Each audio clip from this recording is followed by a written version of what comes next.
కాశ్మీర్‌లో ఏదైతే ఆర్టికల్ 370 రద్దు చేయడం ఒక ఎత్తు, భారతదేశంలో అంతర్భాగం అని ప్రకటించడం ఒక ఎత్తు, అక్కడ రిజర్వేషన్‌లు వర్తించడం ఒక ఎత్తు, అక్కడ కేంద్ర ప్రభుత్వపు చట్టాలే అమలవ్వడం ఒక ఎత్తు, ఇవన్నీ ఒక ఎత్తు. కానీ ఆ రోజుల్లో 1998లో జరిగినటువంటి ఊచకోతకి సంబంధించినటువంటి అంశంలోనే ఇప్పుడు సీరియస్ యాక్షన్ జరుగుతోంది.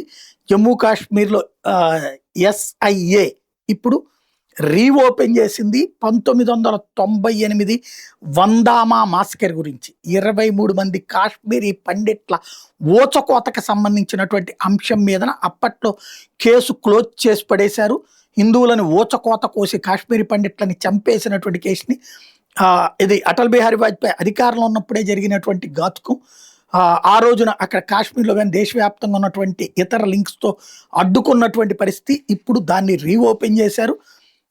ఏదైతే దాని మీద దర్యాప్తు ప్రారంభించారు. 737 పేజీల ఛార్జ్ షీట్ సర్లా భట్ మర్డర్ కేసుకు సంబంధించినటువంటి అంశం మీదన ఇప్పుడు విచారణ జరుగుతోంది. Jammu Kashmir liberation front chief Yasin Malik arrest కూడా అయ్యింది. ఆ కేసుకు సంబంధించిన ఇప్పుడు పూర్తిగా ఈ వ్యవహారాల్ని వదిలిపెట్టట్లేదు.